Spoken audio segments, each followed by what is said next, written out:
ఈ రోజైతే ఎలాంటి వాళ్ళైనా ఈవెన్ బ్యాచిలర్స్‌తో సహా సింపుల్‌గా చేసుకునే గుత్తొంకాయ రెసిపీ చూద్దాం. ముందుగా ఆవాలు, జీలకర్ర, బగారా ఐటెమ్స్ వేసేసుకుందాం. సన్నగా తరిగి పెట్టుకున్న ఉల్లిపాయ, 2 పొడుగున చీల్చిన పచ్చిమిర్చి ఆయిల్‌లో వేసుకొని మంచిగా ఫ్రై చేసుకోవాలి. ఇలా కలుపుతూ మంచిగా ఆనియన్ ఫ్రై చేసేసుకొని అందులోనే అల్లం వెల్లుల్లి పేస్ట్ కూడా యాడ్ చేసేసుకోవాలి. వెల్లుల్లి పేస్ట్ అండ్ ఆనియన్ మంచిగా ఫ్రై చేసుకున్న తర్వాత చిటికెడు పసుపు వేసుకొని ఫ్రై చేసేసుకోవాలి.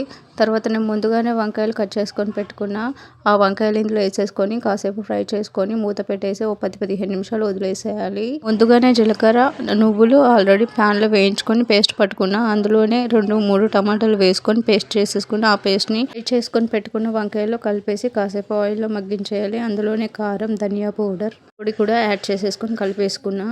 దెన్ ఇలా కలిపేసుకున్న తర్వాత ఒక 2 మినిట్స్ ఫ్రై చేసేసుకొని మూత పెట్టేసి ఒక 10 మినిట్స్ వదిలేసేయాలి. తర్వాత కావాల్సినన్ని వాటర్ యాడ్ చేసుకోవాలి. ఇందులోనే సాల్ట్ కూడా యాడ్ చేసేసుకున్నాను నేను ముందుగానే. ఆల్రెడీ ఆయిల్లో వంకాయ ఫ్రై అయిపోయి ఉంటుంది కాబట్టి ఒక 15 మినిట్స్ ఆర్ 20 మినిట్స్ వదిలేస్తే ఆ గ్రేవీ అంతా దగ్గర పడేలాగా వదిలేసుకోవాలి. దెన్ తర్వాత మనం కొత్తిమీర ఆకు పైనుంచి యాడ్ చేసేసుకొని మూత పెట్టేసి ఒక 5 మినిట్స్ అలా వదిలేసి చూడండి, మనకు నచ్చిన గుత్తొంకాయ రెడీ అయిపోయినట్టే. నాకు ఈ మాత్రం గ్రేవీ కావాలి. వీడియో నచ్చితే లైక్ చేయండి. బాయ్ అందరికీ.